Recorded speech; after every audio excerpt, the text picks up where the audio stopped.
What's going on, everybody? Hope you're having a good Tuesday. This video is my year in wrestling 2001 part 3 video. I'll be talking about basically the WWF because they were the only game left in town. The only major wrestling company that was on pay-per-view. So I'm going to talk about WWF from September 2001 to the end of December 2001. And I will talk about a little bit about WCW and ECW and the good things that ECW brought and WCW brought to the table when they were in business. So I'll start talking about WCW and the good things they did while they were in business. Definitely a good thing that changed wrestling and brought real competition to the WWF was Monday Nitro. Debuted in September 95. That was great. Brought a lot of competition to the WWF and eventually made the WWF step their game up and put on better Monday Night Raws and put on a better product for the fans. So Nitro was a great idea, and I'm glad it started. And, that was thanks to Eric Bischoff. He started Nitro after Ted Turner had a meeting with him and said, "What do I have to do to compete with WWF?" And Eric Bischoff said to Ted Turner, "Give me 2 hours on Monday night." And then Ted Turner said, "Okay, you got 2 hours every Monday night on TNT." So then the Monday Night Wars were started and kicked off. And then Nitro would go to 2 hours. In, I think, May or June 96, WCW Monday Nitro would go on to 2 hours, while Raw was still an hour show. So Nitro definitely had the upper hand, going to 2 hours before Raw did. That was a good idea. Another thing WCW did that was good was the Clash of Champions events. Those were really entertaining and they were fun to watch and they were a great idea. I know Bischoff didn't come up with Clash of Champions idea because Clash of Champions was started in March 1988. Could have been a Dusty Rhodes idea. I don't know. I don't know who came up with Clash of Champions, but it was a great, great fucking idea. And it worked for WCW for years and years. That they put on the 2 hour Clash of Champions specials whenever they had one on TBS. WCW, another good thing they did was having live Monday Nitros each and every single week. They had a live Monday Nitro while Raw was taped.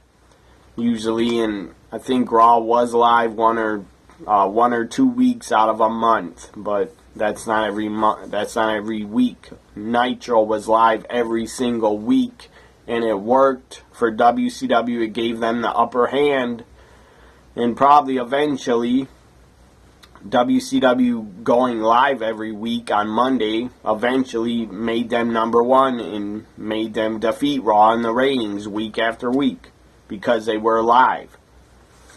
So the live Nitros were a great idea to go live every week. I'm sure that was Eric Bischoff's idea, and it was a great one, and it worked. Until about 99, WCW Nitro got pretty awful and pretty boring. And they were, by then in 99, Nitro was getting their ass kicked by Raw in the ratings. Another good thing WCW did was, if you watch the JBL interview with Eric Bischoff on the network, if you have the network, watch it because it's really good. If you don't have the network, I think you should get it to see Bischoff's interview with JBL. It's really good if you're a fan of wrestling 20 years ago. anyways, Bischoff said in the JBL Legends interview that, JBL asked Bischoff, WCW, he basically said WCW never created any of their own stars, that they took all WWF stars and basically off WWF TV, and they were already established stars. But Bischoff disagreed and said he made Rey Mysterio Jr. and Chris Jericho stars. That is pretty true, because Rey Mysterio and Jericho, their first work on live television was on Monday Nitro for the fans to get to know who they are. Many didn't know that they were even in ECW, and many probably never saw them in ECW until years later. So I guess Bischoff was kind of right that Rey and Jericho were stars in WCW, but they were never really booked right. Especially after late 98, WCW didn't know what the hell to do with Rey or Jericho, and that's why Jericho left, because he was fed up with not being used right and not getting a major push. But I do agree that WCW, Lex Luger was there before he left for WWF, so Lex Luger was made a star in the NWA. In WCW, he was a Four Horsemen member, so you could say Lex Luger was a star already before he went to WWF. But in WWF, he did become a bigger star because WWF was seen as and known as the major company that everybody wanted to go and work for. That you would become a bigger star, obviously, if you went to work for Vince. And Luger did become a bigger star. And then he showed up on Nitro, and that helped out WCW, definitely. Who else? Kevin Nash, Scott Hall. Before they went to WWF, and before they were Razor and Diesel, they were in WCW before WWF. They weren't stars at all. There's no way in hell that Oz, Kevin Nash is Oz, or Vinny Vegas was not a star at all. They were just lame-ass characters that WCW gave him. Scott Hall was not a star either in WCW as a diamond stud. He just was not. When they got the Diesel and Razor gimmick, they got over and they became superstars, major superstars. And then they went back to WCW, and Eric Bischoff explained to JBL in the Legends show on the network that debuted last night after Raw. Bischoff said he worked with Scott Hall and Kevin Nash, and he did make them WCW characters. I kind of agree with that and kind of don't. Because they were just themselves, really. They were just acting as Scott Hall and Kevin Nash. They weren't really characters, unless you want to say the NWO and their members were characters. And the NWO, well, I guess, was a character because it was created in WCW by Eric Bischoff. So he created the NWO for WCW, and that was groundbreaking and revolutionary, in my opinion. The NWO, when they came out and Hogan joined, it was revolutionary, and it changed the business, and that's what started making WCW kick Raw's ass for 82 or 83 weeks in a row was the NWO storyline. So the NWO was a WCW creation and created in WCW. So I agree with that the NWO was a WCW creation, and it was a great idea that Bischoff had.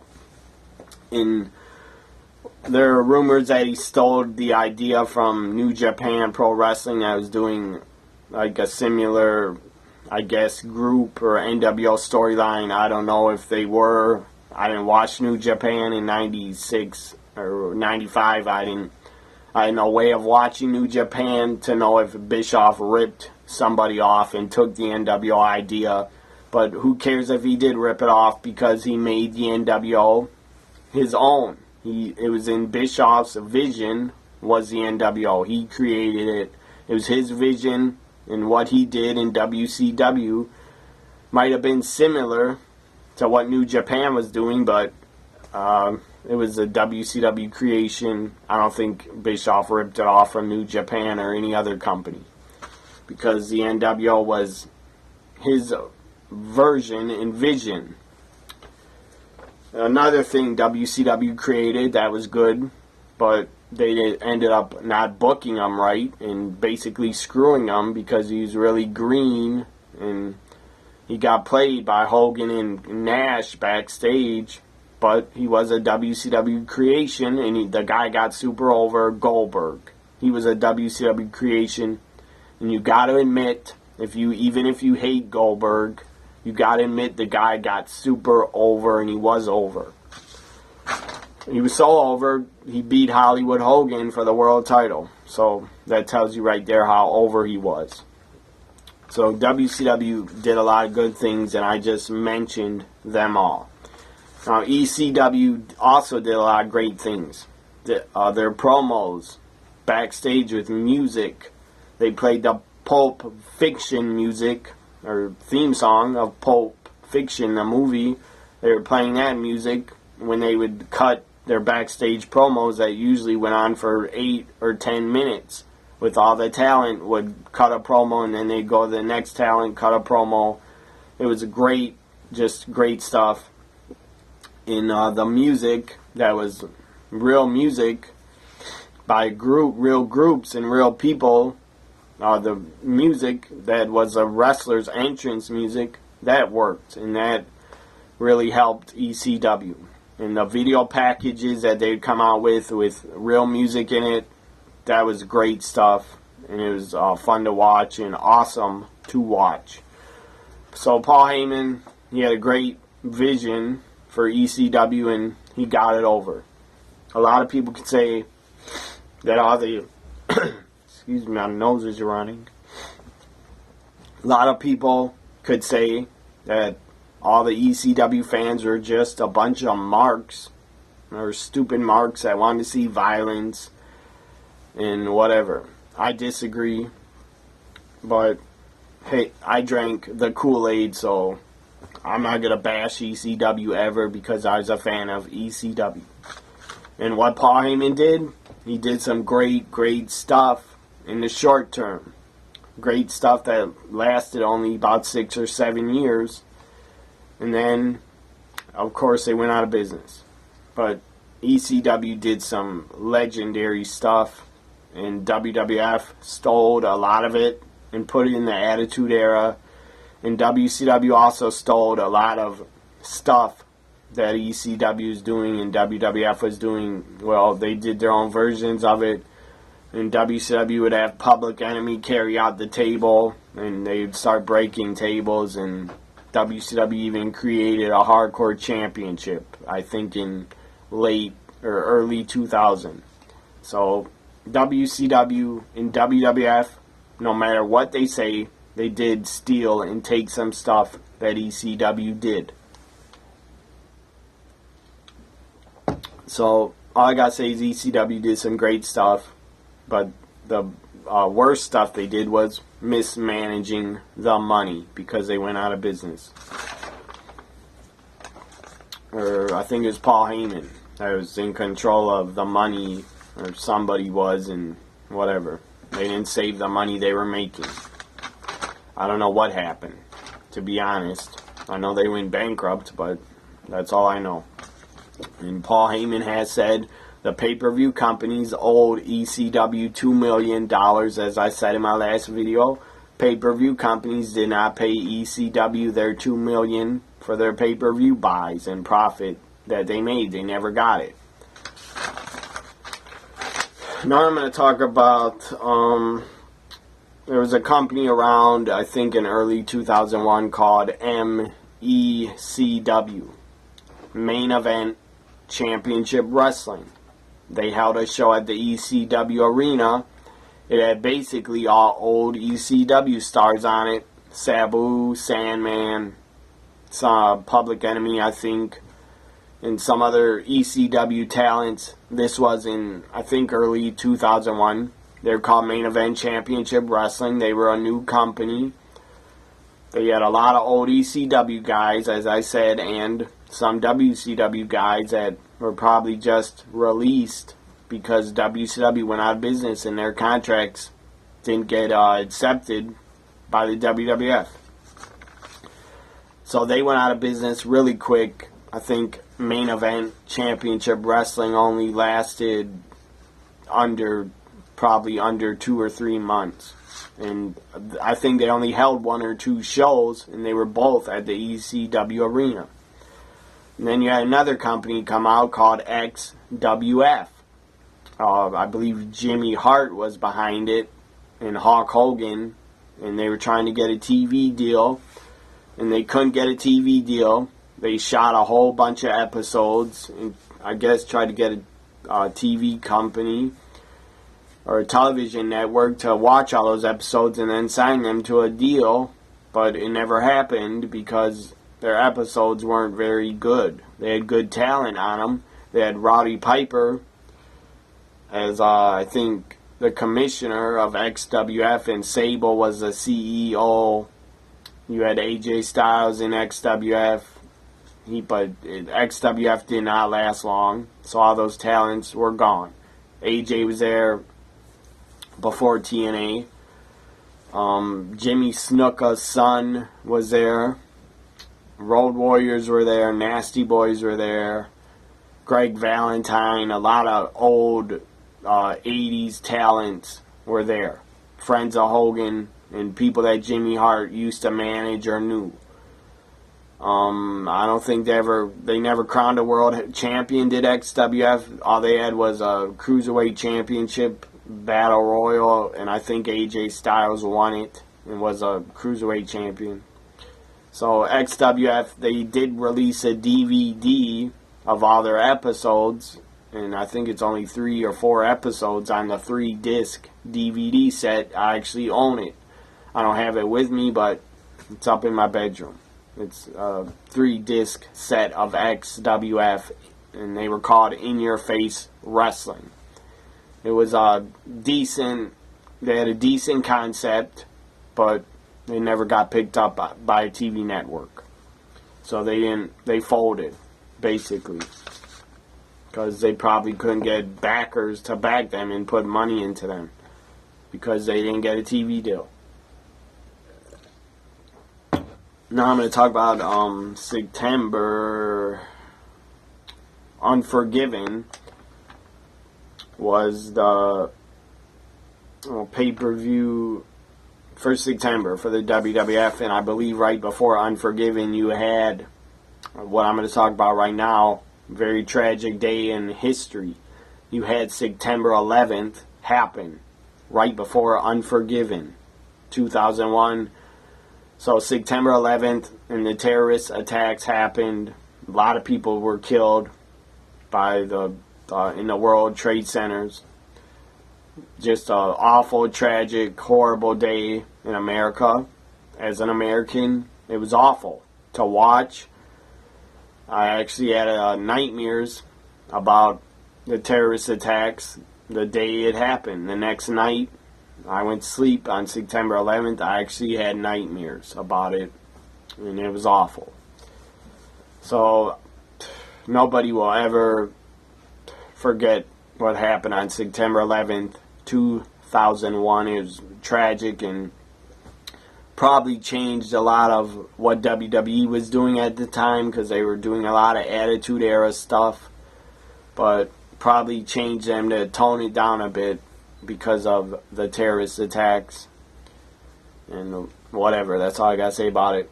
September 11th, 2001 was a tragic, tragic day. Just a very sad day. I had to wake up and go to high school, and I was, I think, 17 years old. I don't remember how old I was, but I was around 17. And I had to go to high school, and after the terrorist attacks happened, I didn't really want to go. I mean, it was really odd that I couldn't believe it that we were actually attacked, but we were. I was in shock and I was scared, and it's just awful it happened. It's awful that terrorism is around and that all these fucking maniacs hate America and want to attack us. It's awful. And you can't really, every time you walk out of the house, you better watch your back, because you don't know if, you could be attacked. Anybody, any American could be attacked at any goddamn time by a terrorist. You could be walking on the street and a fucking psycho that is into watching ISIS videos over and over, a goddamn psycho that is brainwashed by ISIS videos, could run up behind you and cut your goddamn head off with a sword. So that, I don't like leaving my house every day and feeling in fear. I don't really feel in fear and scared every day. I'm not scared, but it could happen in any city, any state. Anybody could be attacked by a fucking maniac psycho that wants to join ISIS. So it's a different world. It's awful that people have to leave the house being afraid that when are we going to get attacked next. Thankfully, and I hope we never get attacked again. Hopefully we never do. So, but you probably have a better chance. Don't be scared to leave the house because of a terrorist attack. Don't be scared. Don't let it ruin your life. Just stand up proud and be an American. If I did see a terrorist attacking someone, I would probably step in and try to attack them and get the weapon out of their hand. As an American, I probably would do that. I would definitely not run away. I would step in and try to save the person that was getting attacked. Anyways, what the hell was I going to say now? About, oh yeah, when you leave your house every day, do not be in fear of a terrorist attack. You probably, getting your head cut off by a terrorist or a fucking psychomaniac that wants to join ISIS, that probably is a 0.0 chance of happening to you. You probably, me leaving my house, I would have a better chance. Probably, if I died, I'd probably have a better chance of getting shot in my neighborhood, because it's not a good neighborhood. It's a lot of gun violence, a lot of homicides in my city. A lot. Way more homicides than last year. The homicides went way up and they're out of control. Gun violence is out of control. I wish people did not keep getting guns. These goddamn criminals, or fucking whatever they are, drug dealers, or fucking scared ass people that need to walk around with their fucking guns and shooting everybody for no goddamn reason. Just shooting people over trying to rob them or carjack them. They don't give up the car, and you shouldn't be shot because you don't want to be robbed or give up your car. That's totally wrong. And gun violence, everybody knows, it's common sense that gun violence is out of fucking control in America. And in my opinion, guns should be banned. The police should be the only ones that have guns. Then the gun violence would go way the fuck down and we could stop killing each other. So that's just my opinion. I don't own a gun. I'm not scared for my life where I need a gun in my house because I'm afraid somebody's going to break in. I know how to fight. I know how to defend myself. I have a lot of other weapons that are not guns that I could use. Baseball bat, fucking chains, anything else I could use. Someone broke in my house, I wouldn't even want to kill somebody because I wouldn't want that on my conscience and on my mind my entire life that I had to shoot somebody dead. I just don't want that ever to be with me for life. So I'm just saying people shouldn't be so goddamn scared where they think they need a gun in their house to protect themselves. If they want a gun to protect themselves and they're not crazy, I'm fine with that. Go ahead. But in my opinion, guns should be banned in America. Only the law enforcement should hold them. That's the only goddamn way you're gonna cut down or eliminate gun violence, is by banning guns or making really, really tough gun laws. That's the only way you're going to stop the violence in America, is by making way stricter gun laws or banning guns. But guns will probably never get banned because it's everybody's right to own a gun. I think it's in the Constitution, whatever. And if you did have no guns, people would still be murdering each other. They'd just start stabbing each other, I'm sure. So that wouldn't really fix the violence problem in America. Anyways, I'm done talking about that. I just started talking about gun violence and terrorist attacks because I brought up September 11th, 2001. Now I'm going to talk about Unforgiven, which was after September 11th. The crowd was very, very patriotic. That was great to see and hear. The USA, USA chants. I believe Lillian Garcia sung the national anthem during the kickoff of the pay-per-view Unforgiven. She sang the national anthem live. That was a great moment. Crowd loved it. I loved it at home. I got emotional. And it was awesome to hear her sing the national anthem. So you had Stone Cold Steve Austin defend the championship at Unforgiven against Kurt Angle. And I believe, Kurt Angle won the championship at Unforgiven 2001 to become the WWF champion. He's wearing red, white, and blue, his American wrestling gear. His family came in the ring, celebrated with him, lifted him up on their shoulders, and Kurt Angle was the new WWF champion. And then what else happened at Unforgiven that I remember was Undertaker and Kane, the Brothers of Destruction. I think they were still WCW tag champs. I think they took on WCW's team that came into the WWF, Chronic. Brian Adams and Brian Clark. Chronic came in to face the Brothers of Destruction. They absolutely got destroyed. Chronic jobbed to the Brothers of Destruction. Obviously, they were good at job because Vince probably wanted them to job because they were from WCW, and they both left Vince for WCW. Anyways, Chronic coming in to the company, to the WWF, was an absolute nightmare, and it never worked out for Chronic. They didn't stay around. After Unforgiven, I believe Chronic was gone. They were absolutely just gone from WWF.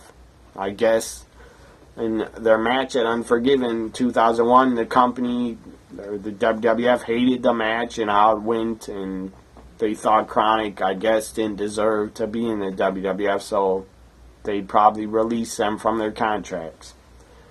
And Stevie Richards, for some reason, he had his hair dyed like black and short hair. He was the manager of Chronic. He kept calling out Undertaker and Kane on Raws, calling them out to fight them.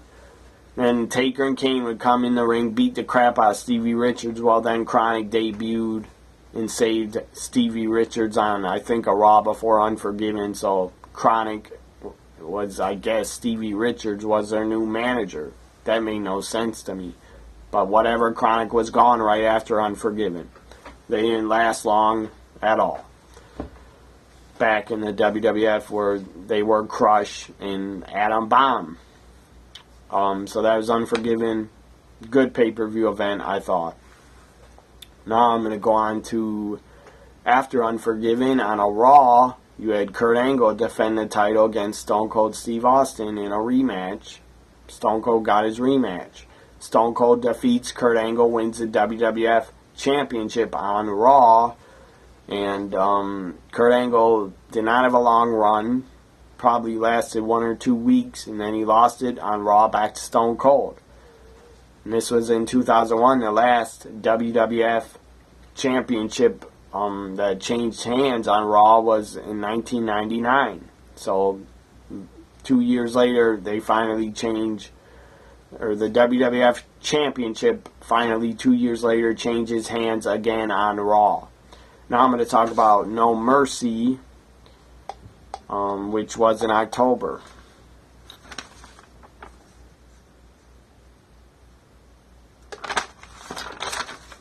Just looking at some of the notes of what I wrote down and what I'm going to say. No Mercy was in 01 in October. The main event, I don't remember the other matches. Some were decent. I think you had Booker T take on the Big Show, or maybe that was at Unforgiven, I don't know. Or No Mercy, you had the WCW Championship title match. WCW titles on the line. The Rock was the WCW champion defending against Chris Jericho. Y2J, and I believe Y2J won the WCW World title from The Rock. I'm pretty sure he did, at least, at No Mercy 01. So that was decent, and that was a good match. And I was glad to see Jericho win the WCW World title. The main event could have been really great, could have been really good, but it wasn't very good. Just all three of these guys didn't really click in the ring together. Stone Cold Steve Austin defended the WWF Championship against Alliance member Rob Van Dam and against Kurt Angle. And Raven actually said in an interview on the Forever Hardcore documentary that was released, I think, in 05, Raven said on that DVD that WWF totally dropped the ball with Rob Van Dam, and they should have gave him the world title at No Mercy 01. And I agree. RVD was super over. He was really, really over with the crowd in the WWF, even when he was in the Alliance. He was probably more over than Stone Cold Steve Austin was. But Stone Cold probably, I don't think he had creative control. I'm sure Vince did, but I'm sure Stone Cold did not want to lose the title to RVD, so he said no. I want to win, and Vince just went along with Stone Cold. But my opinion, Rob Van Dam, the guy was so over at No Mercy 01, and before No Mercy 01, he was so over, he should have won the WWF Championship at No Mercy 2001, but it did not happen. Stone Cold retained. In the three-way match, it was pretty decent. If you want to watch it, it's on the network. No Mercy 01, just go straight to the main event. I'm sure it's the last match. Obviously, it's the last match because that's what the main event is. It's the last match on the show.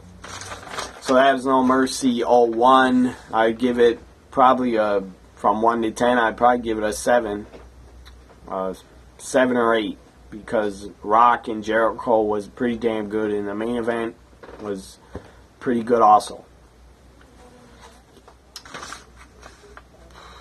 When Vince came out during the three-way at No Mercy, Vince came out and gave a vicious chair shot to Stone Cold right in the back of his head and busted him open, and Stone Cold had to get a whole bunch of stitches after the match because of Vince's chair shot that he messed up on and hit Stone Cold in the head, back of the head, probably by accident. So now I'm going on to Survivor Series, where you had the inaugural brawl, or no, I don't think that's what they called it. That was that Invasion. It was called Winner Takes All. Team WWF versus Team Alliance. On Team Alliance, you had Rob Van Dam, Booker T, I think not the Dudleys. Teams Stone Cold Steve Austin, of course, Rob Van Dam, Booker T, and who else? Not Jericho, because Jericho's on Team WWF. I do not have written down in front of me who was on Team Alliance. I think Kurt Angle is Team WWF, I believe. Or maybe he was Team Alliance. I don't remember. Anyways, Kurt Angle, I believe, he lost the match and was pinned, or he screwed Team WWF for the finish, or whatever, but it didn't work. Team WWF kicked out after Kurt Angle screwed them, and I think hit one of the members of Team WWF with the WWF Championship. And who the hell is the WWF Champion? I think Stone Cold had to still be WWF Champion, but I thought, just for some reason, I think Kurt Angle had the WWF Championship after Survivor Series 01, because on Raw, where Ric Flair debuted after Survivor Series, I think Kurt Angle was wearing the WWF Championship. I think he was, but I don't remember. It doesn't really matter who was the WWF Champion, because at the last pay-per-view, Vengeance, Jericho would win the undisputed title, whatever it was, title tournament, and Jericho would become WWF Champion and WCW Champion, and he would become the undisputed champion. So that doesn't matter. Survivor Series was a good pay-per-view. The main event, winner take all. It was good. It was entertaining. It was decent. It went on pretty long. Probably went 45 minutes. I think The Rock is the one that got the winning pinfall over Team Alliance. I think The Rock did. And Team WWF was The Rock, Kane, Undertaker, Jericho, and I believe Kurt Angle. And Team Alliance was Booker T, Stone Cold, and RVD, and two other people. I can't remember. May have been the Dudleys. Whatever. So, and what else happened at Survivor Series 01? You had a lot of title versus title matches. Winner take all. You had Edge as Intercontinental Champion defeat, I believe, Christian. Christian was U.S. Champion. The WCW U.S. title, the version of their U.S. title, not the WWE's U.S. title. So Christian lost, or maybe, I think Christian was U.S. Champion. Anyways, Edge becomes a WCW U.S. champ and Intercontinental champ. At the same time, he was a double champion. So Edge takes the WCW US title. I don't know if there's a WCW Cruiserweight title match versus Cruiserweight title match versus light heavyweight title. I can't remember. But I do remember you had Tajiri take on William Regal, his former friend and commissioner of the WWF. Tajiri, I believe, lost to William Regal. And then you had Regal powerbomb Tori Wilson, who Tori was with Tajiri at the time, managing him like she was dating him. That was pretty ridiculous, seeing Tori with Tajiri, but whatever, they put them together. They didn't really fit well together, but it was entertaining. So Tori gets powerbombed, and then Regal puts Tori Wilson in the Regal stretch. It's like a STF type move. It's called the Regal stretch, I believe. And then what else? You have a cage match for the WCW and WWF tag team titles, I believe, on the line. Stacy Keibler's at ringside because she was managing the Dudleys at the time, and she looked damn good. She always wore like really short mini skirts, and she would pull them up a lot and show her ass. She was wearing a thong, and it was pretty hot. Anyways, Dudleys Hardys in a cage. It was good. It was a good tag team match in a steel cage.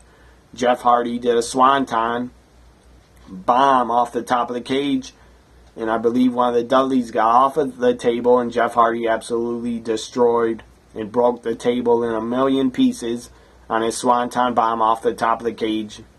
Dudley's moved, and he went through the table. That was a brutal, brutal bump that he took.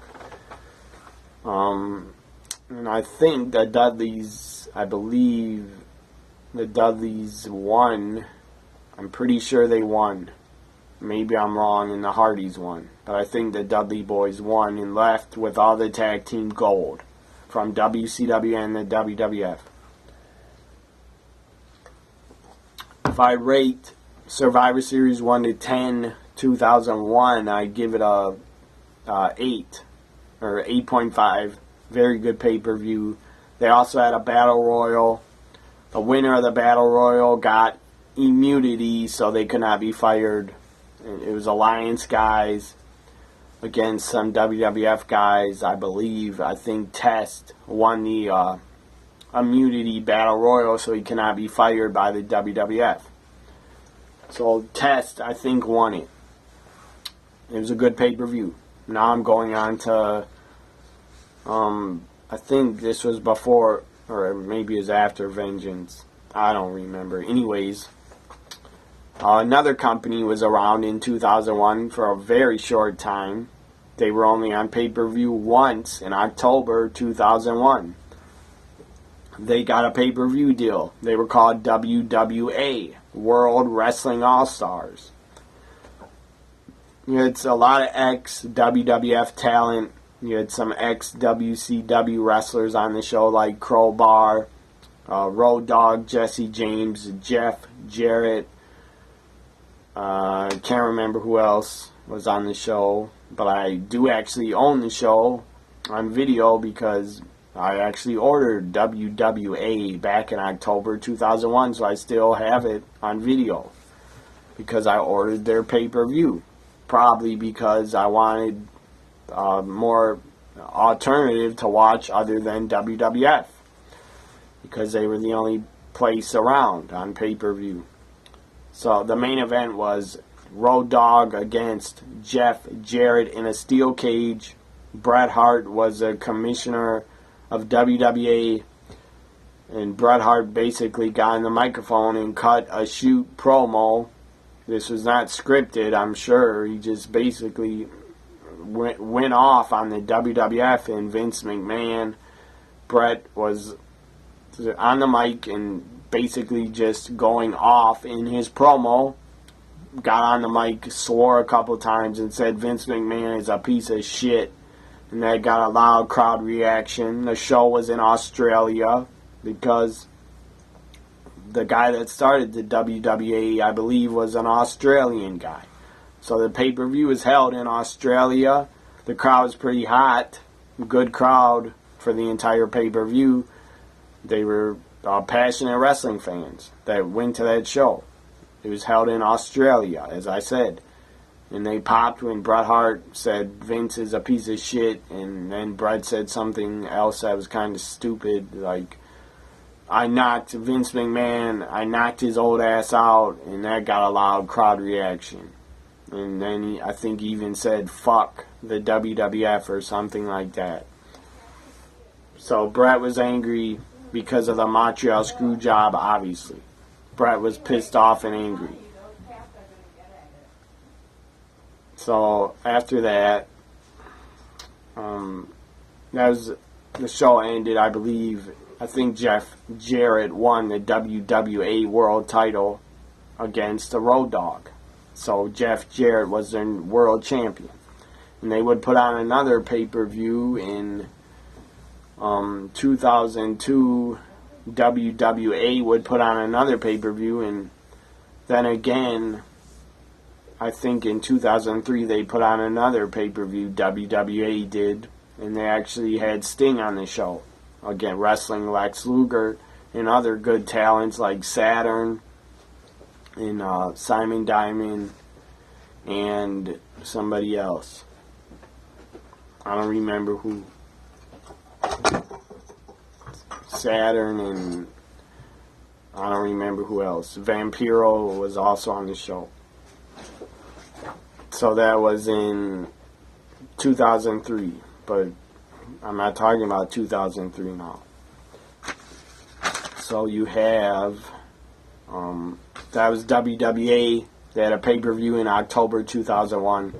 As I said, Jeff Jarrett defeated Road Dogg Jesse James in a steel cage and won the WWA World Title. And they had their World Title belt looked like shit. It looked like a boxing championship. It was an awful looking World Title belt. But WWA would actually get a better looking World Title belt by, I think, 2003 or 2. They got a better looking wrestling belt that didn't look like a boxing championship. So that was WWA, and Bret Hart was their commissioner, as I said, and he basically went nuts on the microphone on the show in October 01. It was a decent wrestling pay-per-view. If I'd rate it, I'd give it as a show, I'd give it about a 6 or 7. So now I'm going to talk about the night after Survivor Series 2001 on a Monday Night Raw. You had Vince come out on the mic.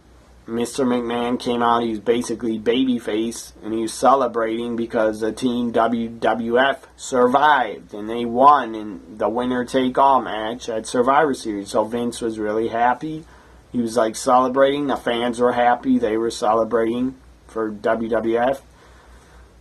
Obviously, because they were at a WWF show, so they were WWF fans. So Vince got on the mic and basically started talking towards Paul Heyman and told him to get his ass in the ring. And then Vince said to Paul Heyman, "You're fired. Get out of my ring and get out of my arena." And then Paul Heyman actually tried to charge and run at Vince McMahon, but security grabbed him and carried him out of the arena and threw him out. And then after they threw out Paul Heyman and he was being carried by security, he's being carried out of the arena off his feet. Then, after they take Paul Heyman through the entranceway, Jerry the King Lawler and his music hits. So Jerry Lawler is back with the WWF as his music hits, and he came out and he started pointing at Paul Heyman, laughing at him. And then Vince McMahon says on the mic, "Here's your new Raw commentator, Jerry the King Lawler." So Lawler comes back after he left in early 01. Jerry Lawler comes back and is reunited with Jim Ross on Raw and on commentary in the WWF. That was great to see, and it was great to hear JR and the King back together again, and it felt so good to hear them back together again. So Lawler returns, and then Ric Flair at the end of the show, when Kurt Angle and Mr. McMahon are cutting a promo in the ring.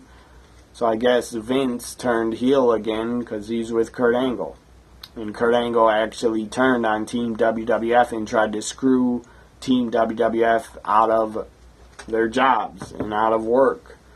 So you had Kurt Angle basically was aligned with Vince, and Vince was on the mic, Kurt Angle was on the mic, and I believe they're going to call out Stone Cold Steve Austin. And then Nature Boy Ric Flair and his music hits. He comes down to the ring. I believe this Raw was in Charlotte, so Ric Flair got a huge reaction. He was in Flair country. Ric Flair gets in the ring and says, "You know why I'm here," or something about, "You don't know why I'm here." And then Ric Flair explains that he bought Stephanie's and Shane's stock in the WWF. And then he tells Vince, "We're business partners. We are 50-50 business partners." And then Ric Flair said, "I own half of the WWF." And then he did his woo. And then he said, "We're business partners." And then he hugged Vince. And Vince looked absolutely shocked and angry about it. Vince always did great facials and had funny looks on his face. He always made when he was in promos and matches. He could make great facial expressions, could Vince. He always could have. So Ric Flair hugs him, says they're business partners now. And then Stone Cold Steve Austin's music hits. And Stone Cold runs to the ring, attacks Kurt Angle, takes Kurt Angle down, attacks him, stunners Kurt Angle. And then I believe Stone Cold even stunnered Vince. And then shared a beer, got a beer thrown to him, gave a beer to Ric Flair. Him and Ric Flair toasted, and Raw went off the air. Ric Flair is carrying the championship on his shoulders. So I guess Kurt Angle I guess he was given the championship by Vince. That's why he had it the night after Survivor Series. I believe it still belonged to Stone Cold and he was still champion. Ric Flair was holding the belt and Stone Cold took it off his shoulders and Ric Flair gave it over to him. Like he was passing the torch or giving his title back to Stone Cold. Then they toasted, drank beer, and Raw went off the air. It was a great Monday Night Raw. And that Raw was right after Survivor Series 2001. I still remember it. I still have it on video. It was a great Raw. They still haven't put many 2001 Raws at all on the network. I wish they put that Raw after Survivor Series 01. They should put that on the network. But I guess it takes time for them to edit and put all those Raws on the network because they have so goddamn many of them to go through and get on the network. I heard it takes at least like 2 months or more or longer. It takes them longer to get all the Raws on the network. This goddamn camera is fucking up. So I heard it takes a couple months for them to just get a year worth of Monday Nitros or Raws on the network. It takes them a couple months to get it on the network. And it's really amazing that how the network works because the technology is just absolutely amazing that anytime you want you can play any pay-per-view. You can play any past old Raw. You can play any show you want. Pause it, fast forward it, rewind it. You can stop it anytime you want. It's pretty amazing because technology has come so far. And it's awesome that we have the WWE Network. I'm glad it's not a regular TV channel. I'm glad it's a internet service because we can watch anything we want anytime we want.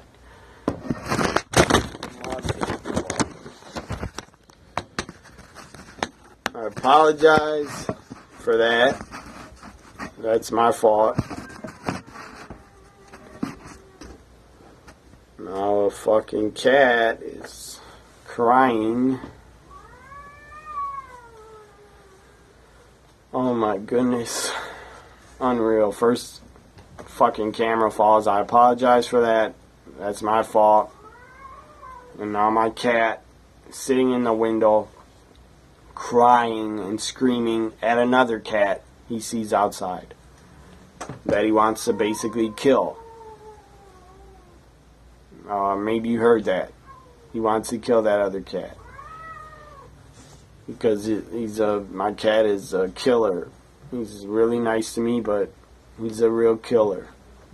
And he's angry right now because he sees another cat probably right in his face outside looking at him. Anyways, I gotta finish this up soon because my cat is going nuts. Take him out of there. Come on. Benny.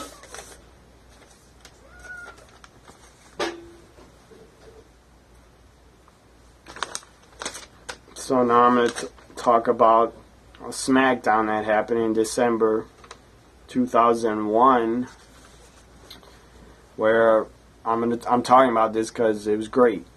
You had Ric Flair and Vince in the ring talking in a promo. For probably 20 minutes, Vince was talking about how Ric Flair could have came to the WWF in 1989, but he didn't come. And then when he finally came, Ric Flair said on the mic, after WrestleMania 8, after Ric Flair bled when he wasn't supposed to and cut himself, Vince McMahon said to him backstage at WrestleMania 8, every time you do something great, then you take one step back and do something stupid. Or I guess he's pissed because Ric Flair cut himself and bladed, and he wasn't supposed to. So Vince basically talked down to Flair backstage at WrestleMania 8 and made him look like a fool and feel like an idiot. So that was a great promo. I believe it's from SmackDown in late November or early December in 2001. It was a great promo. And then Ric Flair said that he's half owner, but he wants to step in the ring and kick Vince's ass.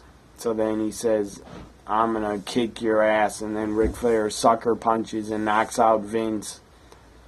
And then Vince falls on his ass. And Ric Flair picks up the mic and woos. And then that was the end of that segment. It was great. Another great segment on SmackDown in 2001. In December was, I think it was December, it was Stone Cold attacking Booker T in a grocery store.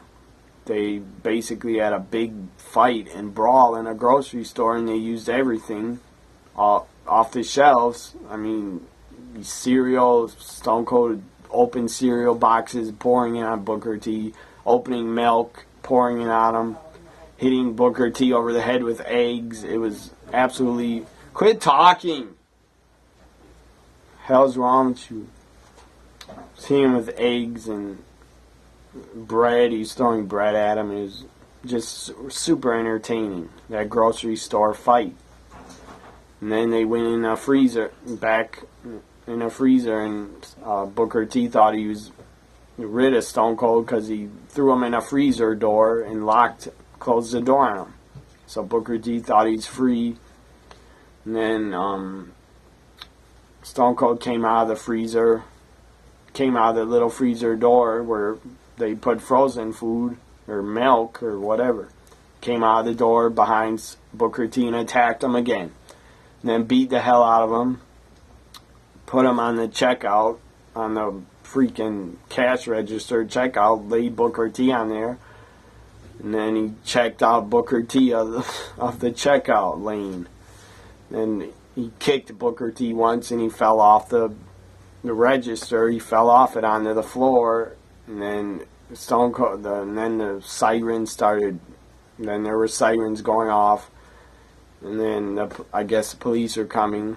And then Stone Cold was leaving the store and he says, aisle 3, check on a jackass, or something like that. Is entertaining as hell. Now you have Vengeance 2001, which took place in December 2001, the last pay-per-view of 2001. There's no Triple H on it, but there was a Triple H video package of him training, doing his rehab and training hard to try to get back to the ring. Triple H would return in January 2002 on a Raw. So Vengeance was, I believe The Rock took on Jericho first, I think.